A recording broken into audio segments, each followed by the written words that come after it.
Okay, तो अब हम कर रहे हैं chapter 5 morphology of flowering plant, NCERT language. ये भी आज मेरा मार्क नहीं है तो मैं इससे करूँगा साथ में मार्क। ठीक है, okay.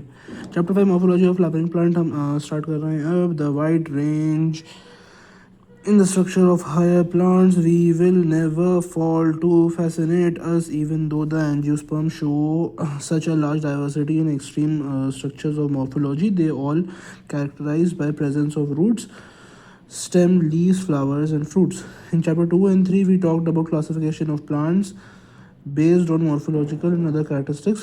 From any successful attempt at classification at the understanding at any higher plants or that any living organisms, we need to know standard technical terms and understand definitions. We also need to know about the possible variations in different parts found in adaptation of the plant of the environment. Example, adaptation to various habitats for protection, climbing, storage, etc. If you pull any weed, you will see that all of them have roots, stems, and leaves. They may be bearing flowers and fruits. The underground part of the flowering plant is the root, while the portion above the ground forms the shoot system. ये हमें basic मालूम है कि जो plant का एक होता है, प्लांट को हम दो उसमें डिवाइड कर सकते हैं, root system and shoot system. तो हम स्टार्ट कर रहे हैं हमारा root system. In majority of the dicotyledonous plant, the direct elongation of the radicle leads to the formation of primary root, which which grows inside the soil. It bears lateral roots of several orders that are referred to as secondary, tertiary roots, etc. roots. The primary roots and its branch constitute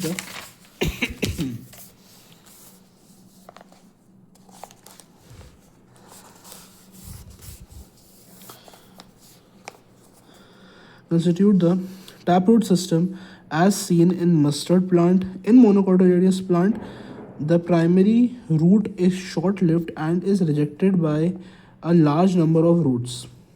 It is replaced by a large number of roots. These roots originate from the base of the stem and constitute the fibrous root system, as seen in the wheat plant. In some plants like grass, monstera, and the banyan tree, roots arise from parts of the plant other than the radicle and are called adventitious root. The main function of the root system are absorption of water and minerals from the soil, providing a proper anchorage to the plant parts, storing reserve food materials, and synthesis of plant growth regulators. यानी कि अभी इसमें उन्होंने ये बता दिया कि जो हमारा रूट होता है, इट इज़ सब डिवाइडेड इनटू 3 पार्ट्स। फर्स्ट होता है हमारा टैप रूट सिस्टम, जो कि ये है, ये है हमारा एक normal tap root system.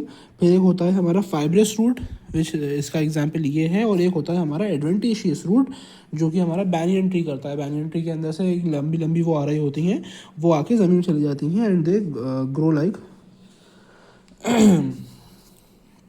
Roots. फिर उसके बाद this is example of adventitious root है, एग्जाम्पल है। आई डोंट नो ये बैनियन है क्या है, लेकिन है example. Okay, just a second यार।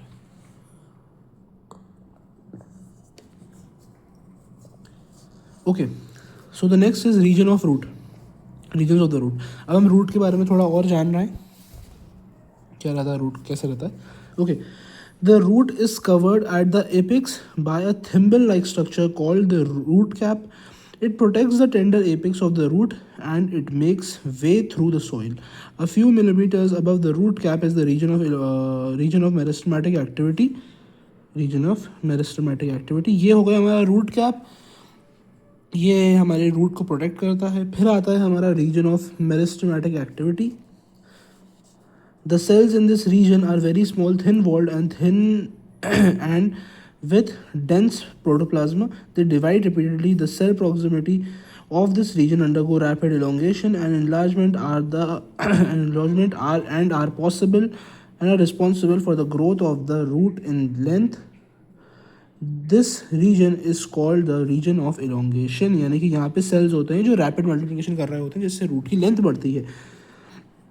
फिर this region called region of elongation, region of elongation. फिर the cells of the elongation zone gradually differentiate and mature, hence this zone proximal to region elongation is called the region of maturation. This region जो ये इसके ऊपर आ गया, पहले यही होगा, फिर ये बड़ा होते होते यहाँ तक आ गया, तो ये अब पहले ये था, ये रीजन ऑफ इलोंगेशन ये था, वो हो गया। अब तो अब ये जो पुराना एरिया होगा ये हो गया हमारा रीजन ऑफ मैच्योरेशन, ये मेच्योर हो गया है ना। From this region some of the appendicle cells from very fine and dedicated thread-like structures called root hairs. These root hairs absorb water and minerals from the soil. Simple. ये root hairs आ गए हैं, ये क्या करता, काम क्या होता है, ये minerals and वाटर को सॉइल से लेते हैं और अपनी प्लांट की ग्रोथ करवाते हैं। फिर हम आ जाते हैं 5.2 which is the stem. What are the features that distinguish a stem from the root? The stem is the ascending part of the axis bearing branches, leaves, flowers and fruit. It develops from plume of the embryo to a gelatinous seed. The stem bears nodes and internodes. Stem के अंदर nodes होते हैं और internodes होते हैं.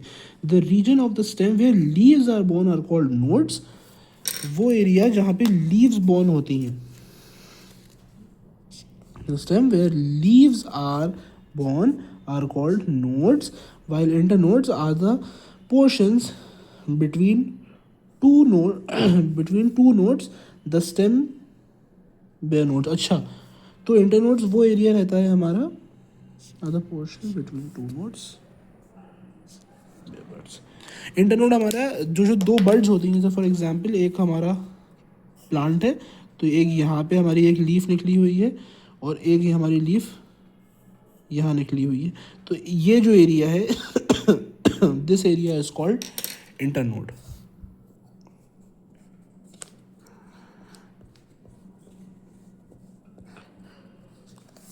Okay, this area is then called internode. The stem bear buds which may be terminal or axillary.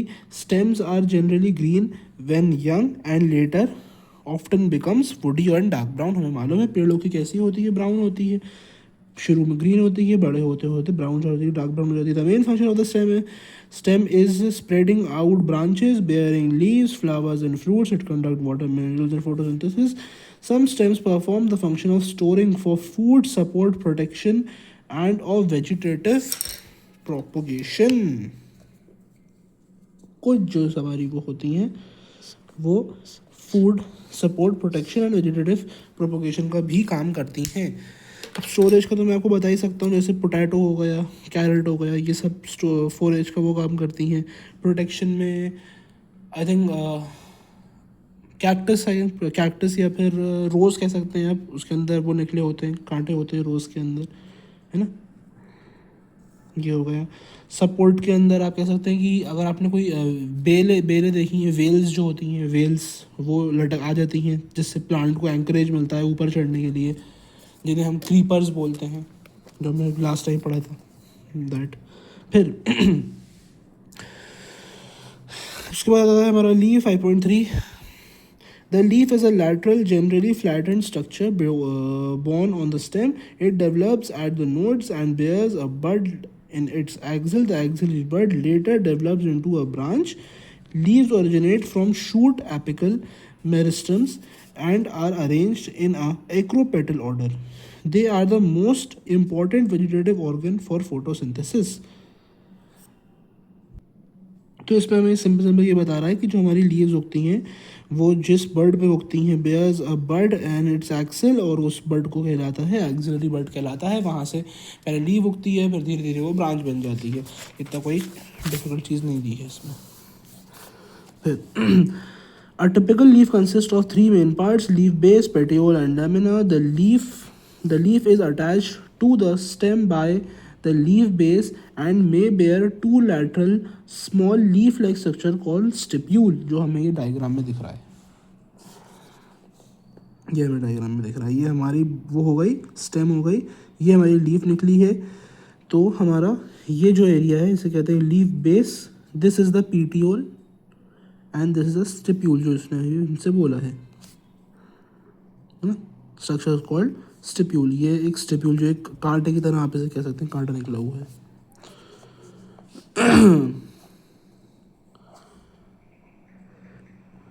Stipule. In monocotyledonous, the leaf bare expands into a stealth covering the stem partially or wholly or woolly. In some leguminous plants, the leaf base may become swollen, which is called the pelvinus. ठीक है। तो क्या होता है कि कुछ areas में ये जो एरिया होता है जहाँ से ये कनेक्टेड होता है वो मोटा हो जाता है, जैसे फर्न्स में होता है ये। और अगर गुलमोहर का प्लांट देखा हो तो गुलमोहर के प्लांट में जहाँ से स्टेम से जो कनेक्टेड एरिया होता है, ये जो लीफ बेस रहता है, ये लीफ बेस थोड़ा सोलन होता है।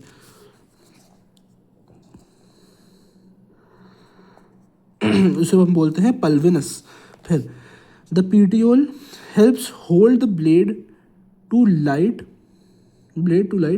long thin flexible petiole allows leaf blades to flutter in the wind, thereby cooling the leaf and bringing fresh air to the leaf surface। यानी कि ये जो होता है कि आराम से लीफ को मूव करने देता है, हवा चलती है तो लीफ ऐसे ऐसे हिलती रहती है जिससे इसके ऊपर नई एयर भी आ जाती है, bringing fresh air to the leaf surface, और कूल भी करता है ये लीफ को। ये हम कर लेते हैं कि कूल, अगर किसी ने पूछ दिया कि कूल कौन करता है लीफ को,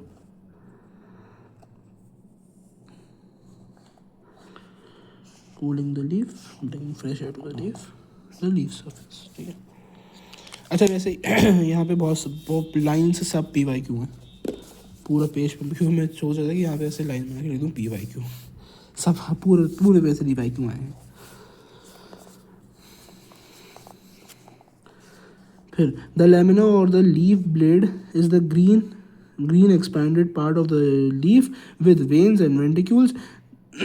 There is usually a middle prominent vein which is known as midrib, यानी कि इसकी बात हो रही है ना, दिस इज midrib। और ये सब कुछ पूरा ये जितनी भी वेन्स टाइप की दिख रही हैं उन्हें हम बोलते हैं हमारा लैमिना। ये भी लिखा है लैमिना, पूरी लीफ का जो एरिया रहता है उसे बोलते हैं lamina. There is usually a middle prominent known as a midrib. Veins provide rigidity to the leaf blade and act as channels for transportation of water, mineral and food material. The shape, margin, apex surface and extents in inclusion of lamina varies in different leaves. ये बहुत अलग अलग leaves में अलग अलग तरह का इसका शेप रहता है। ये किस काम आता है, ये लीव्स के अंदर रिजिडिटी प्रोवाइड करता है लीव्स को, और ये मिनरल्स, प्रोटीन, हर चीज़, प्रोटीन्स तो नहीं लेकिन जो भी खाना वाना होता है वो सब इससे ट्रांसफ़र भी होता है। फिर आता है हमारा venation. The arrangement of veins and the veinlets in the lamina of the leaf is termed as venation. When the venlets form a network, the venation is termed as reticulate. This is called venation, है ना, ये ऐसा होता है। इसको हम बोलते हैं reticulate. When veins runs parallel to each other within the lamina, the venation is termed as parallel।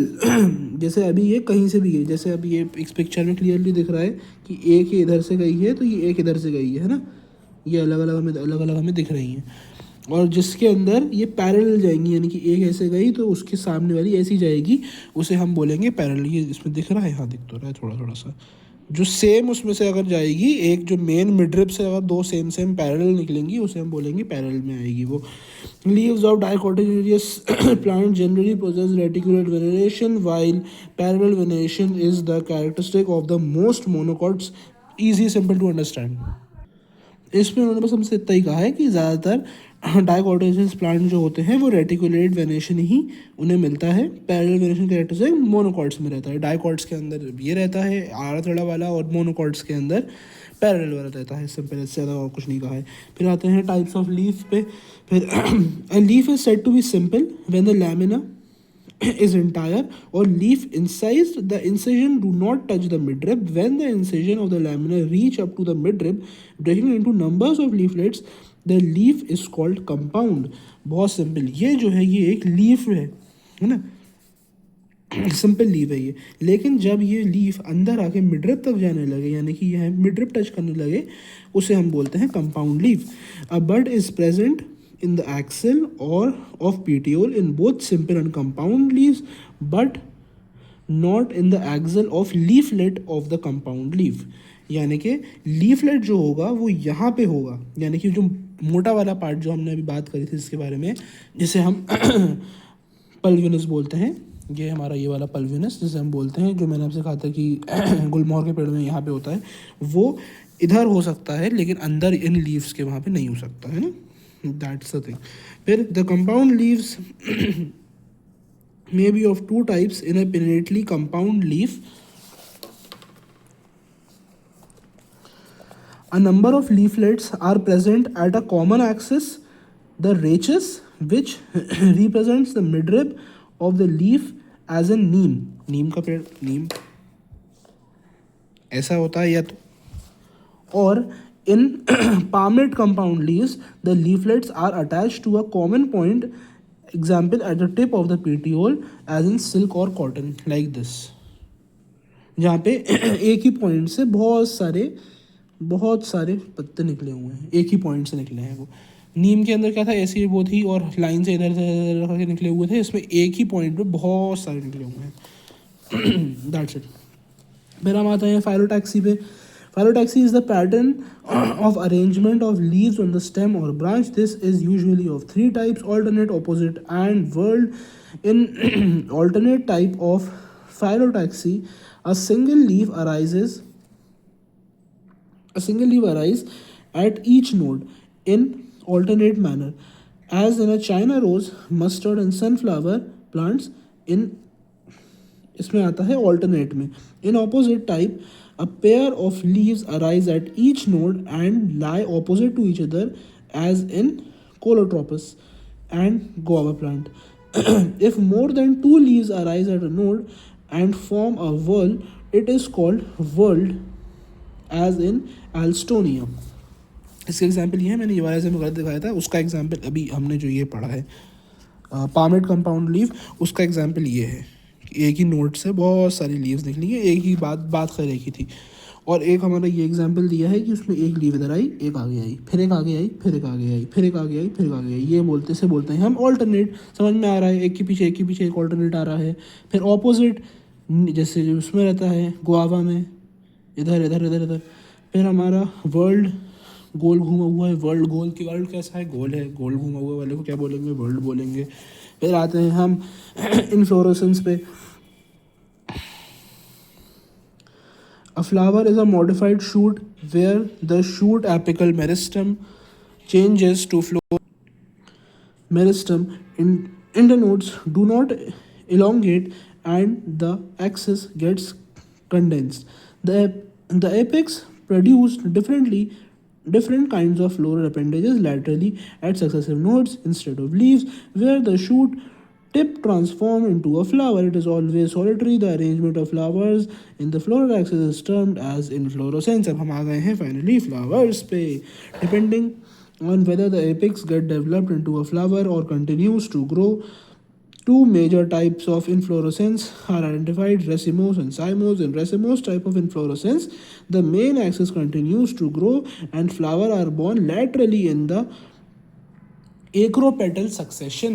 यानी कि जैसा बोगनवेलिया का जो पेड़ अगर किसी ने देखा हो तो उसमें क्या होता है कि ये वो है, तो ये धीरे धीरे उगता चला जाएगा और जो प्लांट वो हैं फूल, वो इधर इधर आते रहेंगे, इधर इधर आते रहेंगे, नीचे नीचे आते रहेंगे, है ना, ऊपर नहीं लगेंगे, जिससे कि इसकी ग्रोथ नहीं रुकेगी. तो ये ऊपर बढ़ता चला जाएगा, जाता रहेगा, ऊपर जाता रहेगा, है ना, रुकेगा नहीं. फिर है हमारा in cymose type of inflorescence. In cymose type of inflorescence,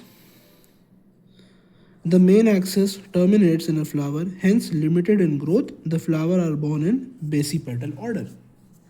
यानी कि सेम, लेकिन इस बार क्या होगा, फ्लावर टॉप पे आ जाएगा. फ्लावर टॉप पे आ जाएगा तो क्या होगा कि फ्लावर फोर्स होंगे इधर से आगे बढ़ने के लिए, है ना, इधर से आगे बढ़ने के लिए. उसने अब उसकी हाइट रोक दी है, तो अब वो ऊपर नहीं जाएगा. सिंपल. इसको क्या बोलते हैं, इन दोनों चीज़ों को, एक्रोपेटल सक्सेशन, बेसीपेटल ऑर्डर. यानी कि जो नया प्लांट आएगा वो बेस पे आएगा, नीचे आएगा, बेस के करीब आएगा, तो बेसीपेटल. एक्रोपेटल यानी कि ऊपर, एक ऊपर, ऐसे याद करना पड़ता है.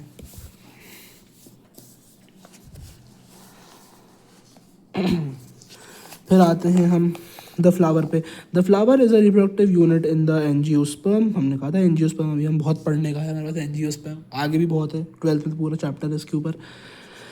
It is meant for sexual reproduction. A typical flower has 4 kinds of whorls arranged successively on the solen end of the stalk or pellicle called thalamus or रिकैप्टल, रेसिपिटल, अरे मैं क्या बोल रहा हूँ यार, रेसिपिटल.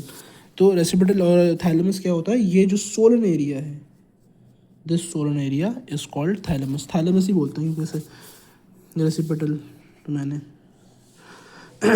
There are, these are calyx, corolla, androecium and gynoecium. Calyx and corolla are the accessory organs, while androecium and gynoecium are reproductive organs. In some flowers like lily, the calyx and corolla do not distinct and are termed as perianth. Perianth, ये perianth word important है. कहाँ होता है ये, lily में होता है, like lily. The calyx and corolla do not distinct and are termed as perianth. यानी कि जो हमारे कैलिक्स और कोरोला होते हैं उनके अंदर कोई डिफरेंस नहीं होता, वो देखने में एक ही लगते हैं. When a flower has both androecium and gynoecium, it is bisexual. A flower having either one stamen or only carpel is unisexual. बहुत सिंपल, कोई इसमें वो नहीं है जिसमें दोनों रहेंगे. एक ऐसा होता है जिसके अंदर दोनों होते हैं, ये स्टेमन हो गया, ये कार्पेल हो गया, यानी कि ये बाइसेक्सुअल है, मेल फीमेल दोनों हैं. एक ऐसा होगा कि उसमें आइदर सिर्फ ये दोनों होंगे या फिर ऐसा होगा कि सिर्फ ये सेंटर वाला होगा, तो वो यूनिसेक्सुअल हो जाएगा. In symmetry the flower may be actinomorphic, radial symmetry, or zygomorphic, bilateral symmetry. When a flower can be divided into 2 equal radial halves in any radial plane passing through the center, it is said to be actinomorphic. यानी कि एक ऐसी चीज़ जो कि 4 बार equal half में divide हो सकती है ना, दैट इज एक्टिनोमॉर्फिक. फिर है हमारा example mustard, datura, chilli, where it can be divided into 2 similar halves only in one particular vertical plane, it is zygomorphic. यानी कि अब जब वो सिर्फ एक पार्ट में डिवाइड होता है, ऐसे करूँगा तो अब ये इक्वल नहीं होगा, यहाँ पे ग्रीन ज़्यादा या ग्रीन कम है, लेकिन अगर मैं इसे सेंटर से काटूंगा तो ये इक्वल पार्ट्स में डिवाइड हो जाएगा, तो उसे हम बोलेंगे जाइगोमॉर्फिक. जैसे एग्जाम्पल है gulmohar, bean, cassia. A flower is asymmetric if it cannot be divided into 2 similar halves by any vertical plane passing through the center, as in कैना. अब कैना ऐसी चीज़ है जो इक्वल पार्ट्स में डिवाइड नहीं हो सकती है ना. कैना can not be divided into 2 similar halves any vertical plane passing through the center, as in canna, है ना. फिर हम आते हैं और अ फ्लावर में बी ट्राइमेरस, टेट्रामेरस और pentamerous, where the floral appendages are in multiple of 3, 4 और 5 respectively. Flower with bracts, reduced leaf found at the base of the pedicle are called bracteate, and those without bracts imbricates, है ना. तो अब ये इसके अंदर इसकी पेटल्स की बात आ गई कि उसमें पेटल्स कितने हैं, 3 पेटल्स हैं, 4 पेटल्स हैं, तो समझ सकते हैं ट्राई 3, टेट्रा 4, पेंटा 5, है ना. फिर based on the position of calyx, corolla and androecium in respect of the ovary or on thalamus. Thalamus क्या होता है, थैलेमस ये होता है मोटू सा पार्ट, ये अभी हमने बताया था, ये मोटू सा पार्ट थैलेमस होता है. Ovary on thalamus the flower are described as hypogynous, perigynous and epigynous. In hypogynous flower the gynoecium occupied the highest position while other parts are situated below it. इसका हमारे पास एग्जाम्पल भी है हाइपोकाइनस का। तो जो ए है ये हाइपोकाइनस है, इसके अंदर आप देख सकते हैं कि सब कुछ नीचे है। ओवरी सबसे ऊपर है, यानी कि जो फीमेल रिप्रोडक्टिव पार्ट है वो सबसे ऊपर है, स्टेमन भी नीचे है, पेटल्स भी नीचे हैं, सेपल्स भी नीचे हैं, थैलेमस भी नीचे है। ये थैलेमस तो नीचे ही होता है। सबसे ऊपर क्या है, हमारी ओवरी है। ओवरी सबसे ऊपर है तो ये हो गया हाइपोकाइनस, ठीक है। The ovary in such flower is said to be superior. Example mustard, China rose and brinjal. Mustard, China rose और ब्रिंजल में होता है ये। In gynoecium, if gynoecium is situated in the center and other parts of the flower are located on the rim of the thalamus almost at the same level of it, is called perigynous.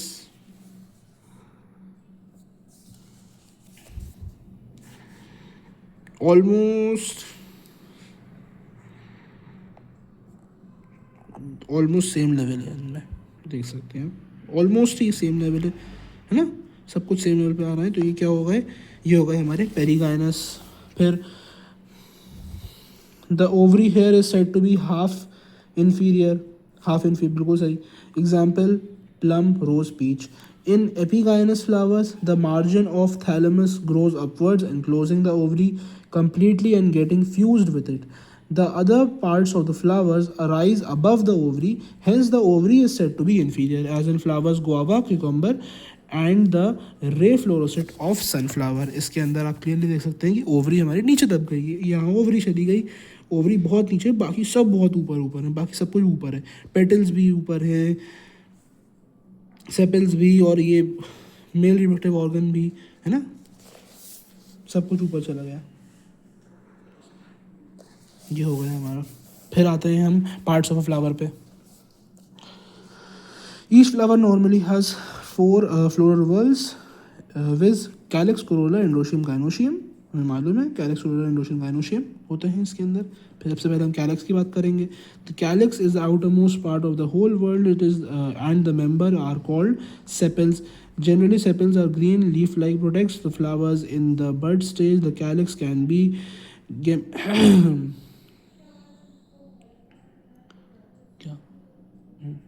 the calyx can be gamocephalous, sepals united, or polycephalous, sepals free. ठीक है, तो ये जो होते हैं ये these are called sepals। आपने रोज का प्लांट देखा, वो होगा फ्लावर देखा होगा, और बहुत सारी चीज़ें देखी होंगी।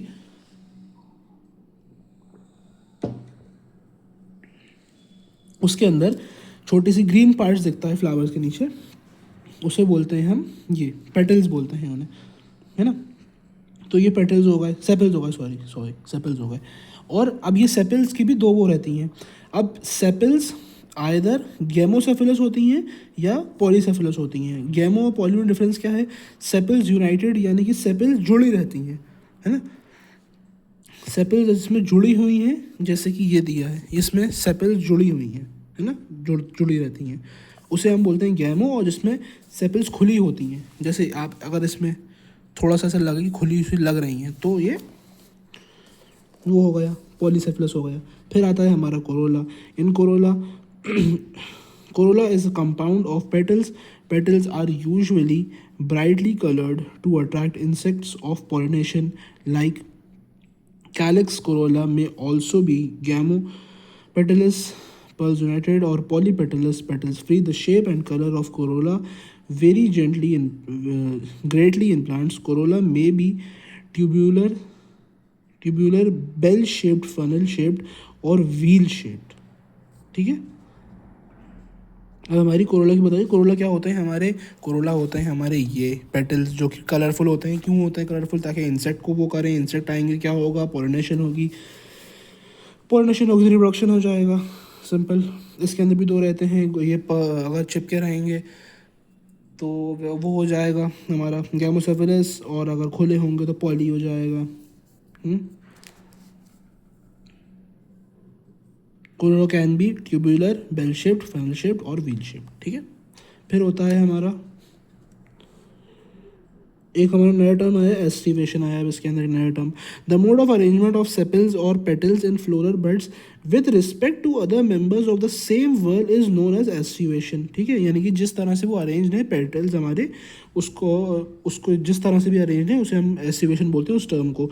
The main type of aestivation and the main type of aestivations are valvate, twisted, imbricate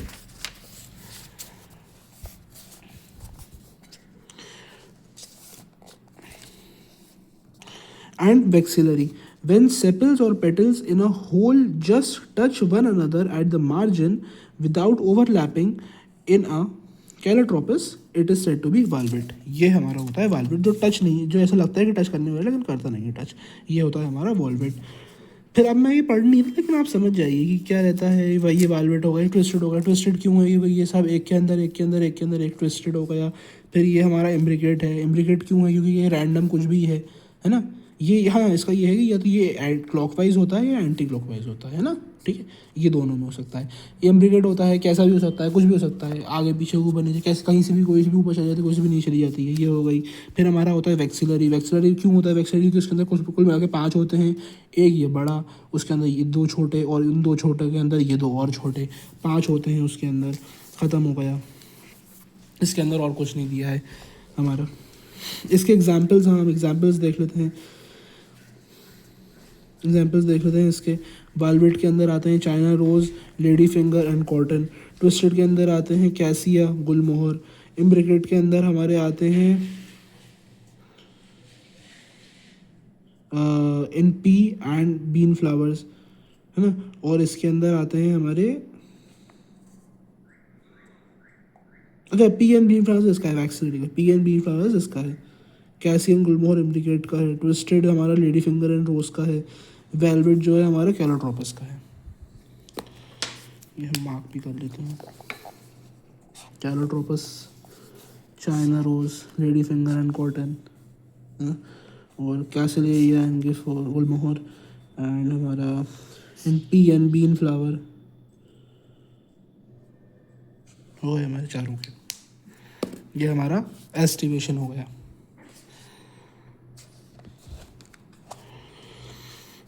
अब हमारा आता है एंड्रोशियम। हम एंड्रोशियम पे आ गए। अभी हमने क्या करा था, अभी देखो हमने करा था कैलिक्स, कोरोला, एंड्रोशियम, गाइनोशियम। अब हम कर रहे हैं एंड्रोशियम, गाइनोशियम। अभी हमारा कैलिक्स कोरोला हो गया। कैलिक्स से था हमारा सेपल्स और कोरोला था हमारा पेटल्स। अभी हमने सबसे लास्ट वाली चीज़ जो पेटल्स होते हैं यहाँ पे, ये हाँ ये पेटल्स है, ये कर लिया है हमने और ये भी कर लिया है। अब हम इसके ऊपर बढ़ रहे हैं। Androecium is composed of stamens, each stamen which represents the male reproductive organ होता है stamen, हमें ये बात मालूम है। consist of stalk or a filament and an anther, stock, filament and anther होता है। Each anther is usually bilobed. Anther जो होता है वो हमारा बायलोब्ड होता है। हमने एंथर का स्ट्रक्चर देखा है कैसा रहता है, बायलोब्ड स्ट्रक्चर रहता है एंथर का, ऐसा रहता है एंथर का स्ट्रक्चर, है ना। तो एक 2 होते हैं, उन 2 के अंदर 2 होते हैं। बायलोब्ड स्ट्रक्चर होता है। Each lobe has 2 chambers. उसके उन 2 चेम्बर्स के अंदर क्या रहता है, पोलन सैक होता है। पोलन सैक क्या होता है, मेल रिप्रोडक्टिव, जैसे स्पर्म्स रहता है वैसे ये होता है pollen sac. The pollen grains are produced in pollen sac. A sterile stamen is called staminode.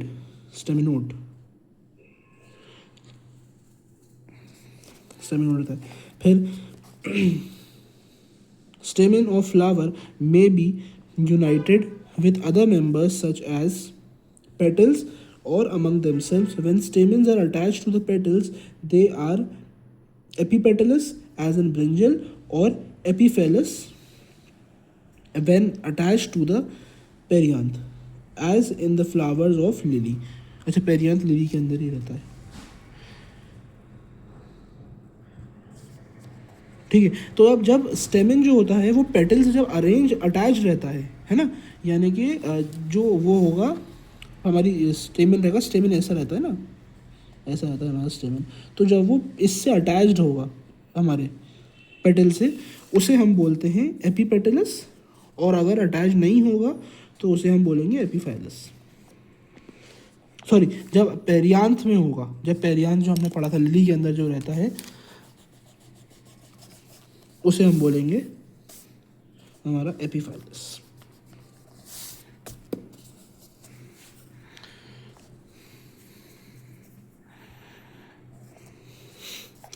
फिर when attached to the stamen in the flower may either remain free or may be united by varying degrees. The stamen may be united into one bunch or one bundle monodelphous as in China rose, or in two bundles diadelphous as in pea, or in one or more bundles polydelphous as in citrus. There may be a variation in the length of filaments within a flower as in salvia and mustard. ये हमारा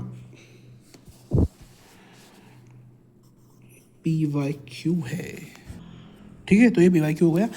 अच्छा, chapter काफ़ी लंबा खिंच गया, 35 minutes already हो गए। मुझे लग रहा था कि जल्दी ख़त्म करूँगा मैं। ओके ठीक है, चल जाएगा, चलता है। फिर हमारा आता है गाइनोशियम। गाइनोशियम में क्या रहता है? Gynoecium is the female reproductive part of the flower and is made up of one or more carpels. The carpel consist of 3 parts namely stigma, style, ovary. हमें मालूम है से उसका स्ट्रक्चर, इतना बेसिक हमें मालूम है, ये अभी रिविजन है तो अभी मैं उसमें डिटेल नहीं जा रहा, फिर भी पढ़ रहा हूँ। Ovary is the enlarge basal part of which lies the enclose tube. The style connects the ovary to the stigma. The stigma usually at the tip of the stage of the style and is the receptor surface of the pollen grange. Each ovary bears one or more ovules attached to the flattened cushion-like placenta where one or more carpel is present. They may be free as in lotus and rose and are called epocarpus. They are termed cyanocarpus when carpels are fused as in mustard and tomato. After fertilization, the ovules developed into seed and the ovary matures into a fruit. ये बात हमें, ये basic हमें है मालूम। Sigma style ovary क्या रहता है, उसके अंदर हम हमारा पोलन ग्रेंज आता है, प्लेसेंटा जनता है, जाइगोट बनता है, उससे एपोकार साइनोकार बन के फिर हमारी सीड बनती है, ये सब हमें पता है। फिर placentation, the arrangement of ovules with in the ovary is known as placentation. The placentation are of different types, namely marginal, axonal, parietal, basal, and central and free central. In marginal, placentation is the, मैं simple बता रहा हूँ, मैं ये नहीं पढ़ रहा, बहुत सिंपल है। ये आपने देखा होगा मटर जैसा शेप्ड का, इसे हम बोलते हैं हमारा मार्जिनल, कि ये हमारी मार्जिन है और ये मार्जिन के ऊपर ये सब लग रहा है। ये सब प्लेसेंटा है, हमें मालूम है ये प्लेसेंटा है, प्लेसेंटा के ऊपर ये लगा हुआ है। फिर ये हमारा, इसे आप पी के एग्जांपल से याद कर सकते हैं, पी। फिर ये आ जाता है हमारे, जिसमें हमारे इस तरह के डिवाइडेड है, मल्टीपल उसमें चेम्बर्स में डिवाइडेड है। इसका एग्जांपल क्या ले सकते हो? इसका एग्जांपल टोमेटो ले सकते हो या फिर लेमन ले सकते हैं अपन, है ना। लेमन के अंदर सेंटर में ये प्लेसेंटा से सीड्स लगी हुई हैं। फिर हम इस पर आते हैं, ऐसे ऐसे क्या बोलते हैं हम,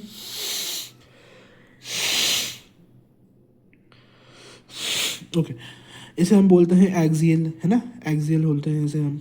उसके बाद फिर ये है हमारा यह है हमारा पेराइटल। ये पेराइटल, इसका एग्जांपल क्या ले सकते हैं हम? इसका एग्जांपल ले सकते हैं पपाया, है ना, पपाया, मस्क मेलन, कोई सा मेलन के अंदर अपन खाते हैं तो यहाँ पे वो रहती है, फ्लैश रहता है, अंदर सीड्स होती हैं। तो ये वही दोनों सीड्स हैं, ये सीड्स हैं, ये सीड्स हैं, ये सीड्स हैं, ये सब सीड्स हैं।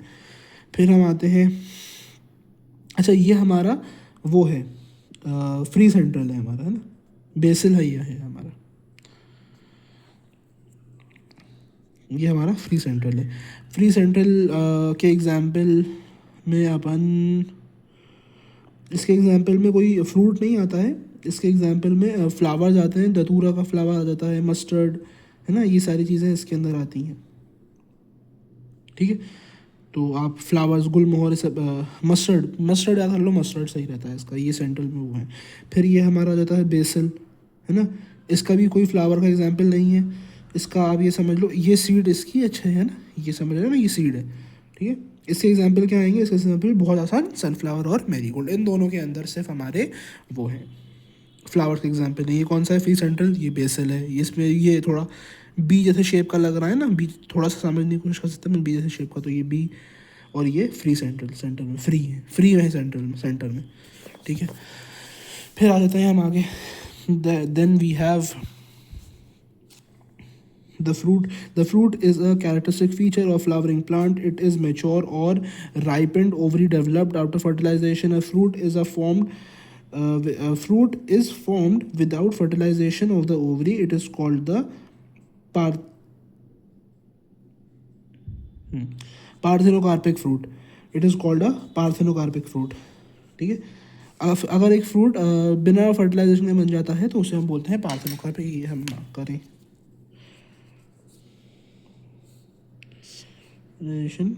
if a fruit is formed without fertilization of the ovary is called a parthenocarpic fruit, है ना, ये important है।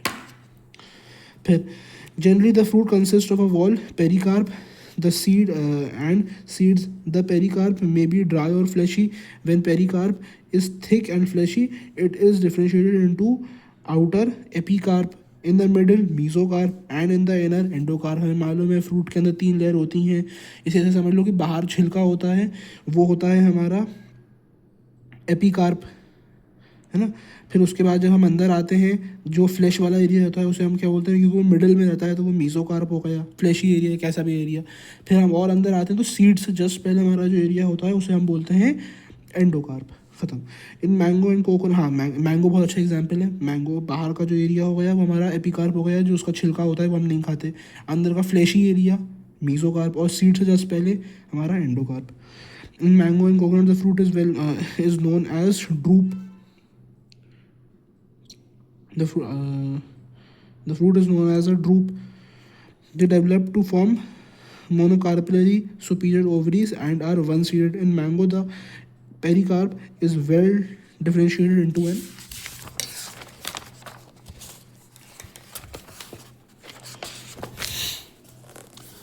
into an outer thin epicarp, a middle fleshy edible mesocarp, and inner stony hard endocarp. जो हमने कहा था, ये अच्छा एग्जाम्पल भी इन्होंने दिया है, इसे आप देख सकते हो। अभी जो हमने बात करी थी वही। In coconut which is also a drupe the mesocarp is fibrous. इसके अंदर मीजोकार्प, क्योंकि मीजोकार्प हमारी ये वाली लेयर होती है ना, फ्लैशी एरिया, तो मीजोकार्प इसके अंदर ये वाला एरिया होता है, ये जो वाइट कोकोनट हम खाते हैं, है ना, तो ये फाइब्रस होता है कोकोनट के अंदर, बस इतना ही दिया है इसके अंदर।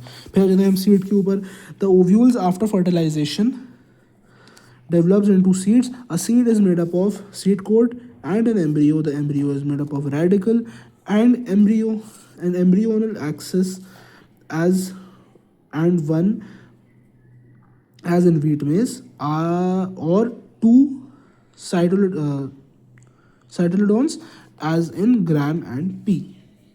ये बेसिक है सीड का स्ट्रक्चर है, मालूम हम पढ़ चुके हैं सीड का स्ट्रक्चर, और हम आगे भी पढ़ेंगे इसे। और अगर सीड अपन और इसका डिटेल्स में दिया भी है ना। फिर structure of dicotyledonous seed. Dicotyledonous seed हम पढ़ेंगे पहले। डाइकोटिलेडोनस क्या होती हैं, जो डबल उसमें रहती हैं, यानी कि ये और ये वाली जो हमारी रहती हैं, और एक होती है हमारी सिंगल वाली जो कि हमारी किडनी जैसी रहती लगती है थोड़ी सी। ये हो गई हमारी डाइकोट, ये हो गई हमारी monocot.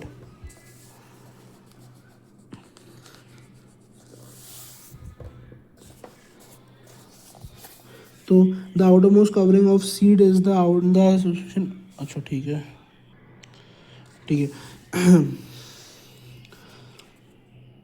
The outermost covering of the seed is the seed coat. The seed coat has 2 layers, the outer testa and the inner tegmen. Outer की जो लेयर होती है वो हमारी टेस्टा होती है, और अंदर की इसमें टेग्मा इसमें दिया नहीं है एग्जाम्पल, तो आप समझ लीजिए टेस्टा टेग्मा होती है इसका एग्जाम्पल।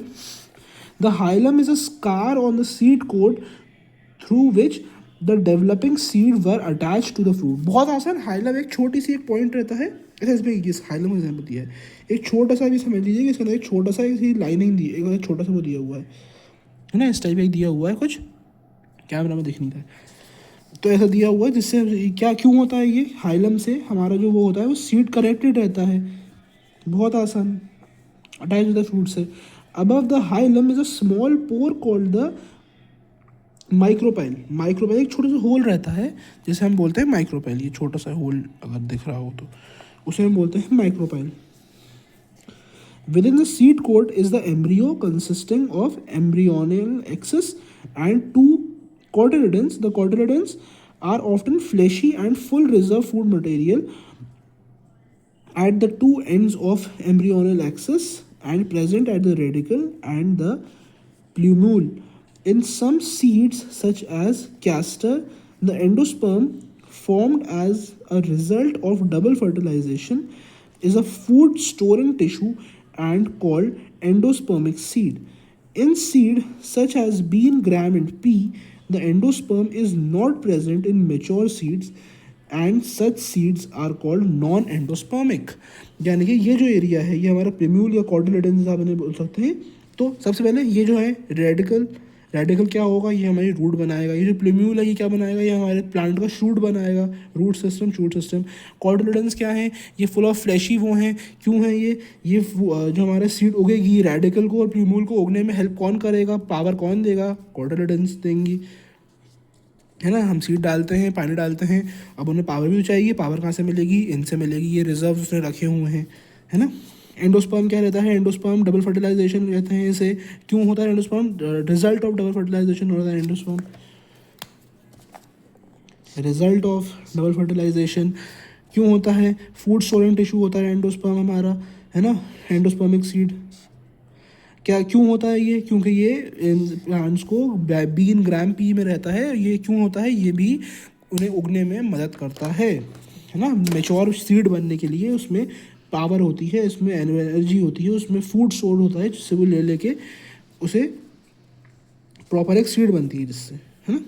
और क्योंकि इन सीड्स में ये नहीं होता इन्हें बोलते हैं, जिनके नहीं पाए होता उन्हें बोलते हैं नॉन एंडोस्पर्मस. ठीक है. फिर आते हैं हमारे structure of monocotyledonous seed. Generally monocotyledonous seeds are endospermic. Generally monocots जो होते हैं उनके अंदर एंडोस्पर्म होता है. But some as in orchids and non endospermic. In the seeds of cereals such as maize, the seed coat is a membranous and generally fused with the fruit wall. The endosperm is bulky and stores food. हमने अभी बोला था endosperm क्या करता है, food store करता है. Endosperm क्या है, ये पूरा एरिया हमारा एंडोस्पर्म ही है.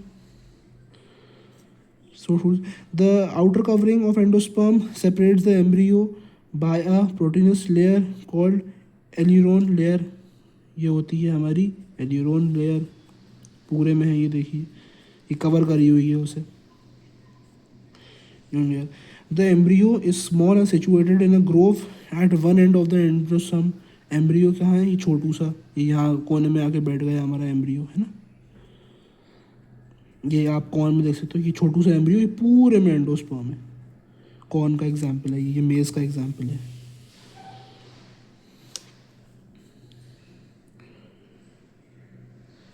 It consists of one large and shield-shaped cotyledon known as scutellum.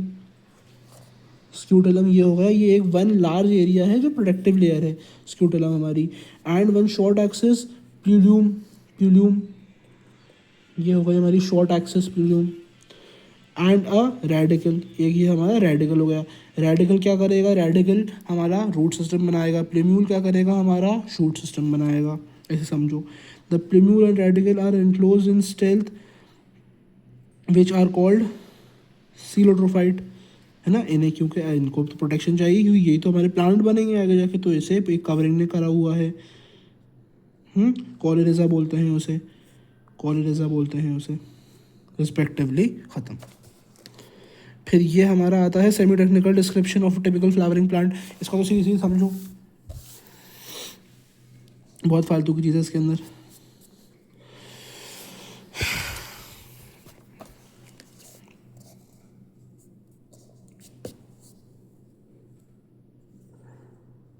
तो देखो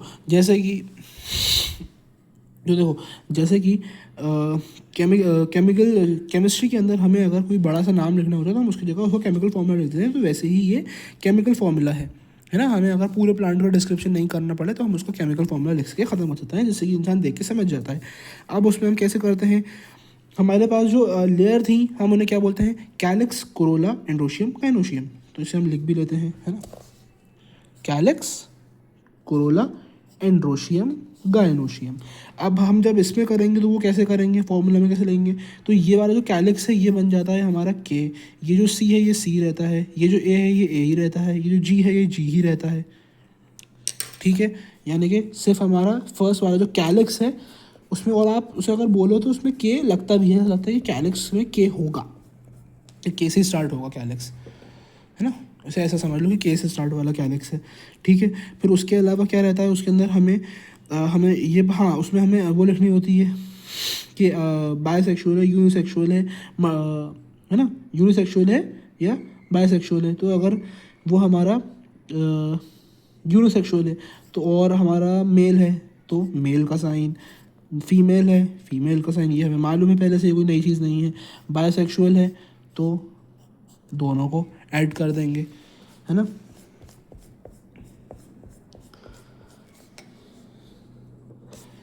फिर उसके बाद हमारा एक्टिनोमॉर्फिक है, जाइगोमॉर्फिक है ना, या एसिमेट्रिक है, क्या है, तो अगर हमारा एक्टिनोमॉर्फिक है यानी कि वो 4 पार्ट्स में डिवाइड हो सकता है तो ऐसे एक 4 पार्ट्स का कर देंगे। जाइगोमॉर्फिक है हमारा तो हैश वो परसेंटेज का साइन, है ना, इस टाइप से।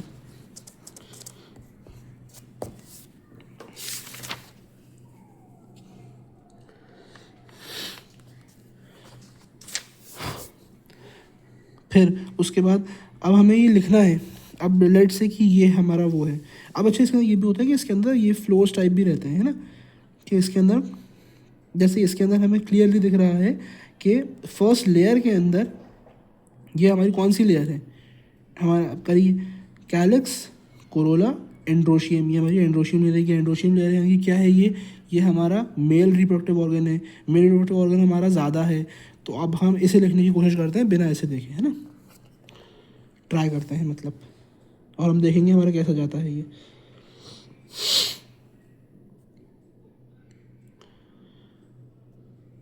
सबसे पहले हमें इसके बारे में क्या मालूम है कि ये सिमेट्रिक है, इसके अंदर सिमेट्रिक है ना। फर्स्ट चीज़ें देख लेते हैं, बाकी हम बाद में खुद ही कर लेंगे क्योंकि अभी ये हमें देखनी पड़ेंगी। खैर हमें देखनी पड़नी नहीं चाहिए, हम करने की कोशिश करते हैं। 4 पार्ट्स में इक्वल डिवाइड हम इसे कर सकते हैं, तो क्या होगा, ये हो जाएगा हमारा, हमें एंड्रोशियम गायनोशियम दोनों दिखा रहे हैं, इसका मतलब ये हमारा ये वाला है। उसके बाद फिर आइए, सबसे पहले हम आते हैं हमारे कैलेक्स पे। कैलेक्स हमारा कौन सा है, के वाला कैलेक्स है हमारा, है ना, तो हम पहले सिर्फ के लिख देंगे इसके अंदर, है ना। तो कैलेक्स का आप क्या करेंगे, हमें ये दिख रहा है कैलेक्स ऐसा है कि 2 बाहर के साइड हैं और 2 अंदर के साइड हैं, तो हमें ये हम कैसे करेंगे, इसे हम करेंगे 2+2, है ना। उसके बाद अब हमें करना है ये कोरोला में क्लियरली दिख रहा है एक रो के अंदर 4 हैं तो C4। फिर हमें क्लियरली ये दिख रहा है एंड्रोशियम, हमारा एंड्रोशियम कैसा है 2+4, तो 2+4। और फिर हमें हमारा ये दिख रहा है गायनोशियम, तो हम इसे G कर देंगे। अब लेट्स सी कि हमारा क्या रहा। अच्छा हाँ, एक चीज़ बताना भूल गया, एक चीज़ ये कि इसके अंदर अगर हमारा हमें ये इसे बताया जाता है, क्वेश्चन में बताया जाएगा कि अगर आपका या तो अगर कुछ नहीं है मतलब बिल्कुल सेम लेवल पे है, हमने लेवल्स पढ़े थे ना, ये जो हमने लेवल्स पढ़े थे इसके, यहाँ पे जो हमने ये लेवल्स पढ़े हैं, सुपीरियर, है ना, हाइपोगाइनस, पेरीगाइनस, एपीगाइनस, ये हमने 3 लेवल पढ़े थे इसके। तो इसके अंदर अगर हमारा हाइपोकाइनस होगा यानी कि सबसे ऊपर ओवरी है, तो हम क्या करेंगे कि ओवरी सबके ऊपर है ना, ओवरी ऊपर बैठी हुई है, ठीक है। उसी में फिर अगर ओवरी सबसे नीचे है, कौन सा था वो, खुद ही भूल गया, एपीगाइनस होगा तो ऊपर आ जाएगा यानी कि सबसे नीचे बैठी है। और अगर हमारा पेरीगाइनस है तो कुछ नहीं करेंगे, हम उसे ऐसा वैसे ही छोड़ देंगे, ठीक है। सिर्फ जी छोड़ देंगे उसे। तो ये हमारा G2 और हमें ये पता चल गया कि वो ऊपर है, तो हमारा क्वेश्चन ऑलमोस्ट परफेक्ट आया है। ठीक है, ये हो गया हमारा इसे सॉल्व करने का। ठीक है, सो दैट्स इट, इतना ही था आई गेस। ये से कुछ एग्जांपल्स हैं जो अपन कर सकते हैं खुद से ही देख के, है ना। So that's it, thank you for watching, bye bye.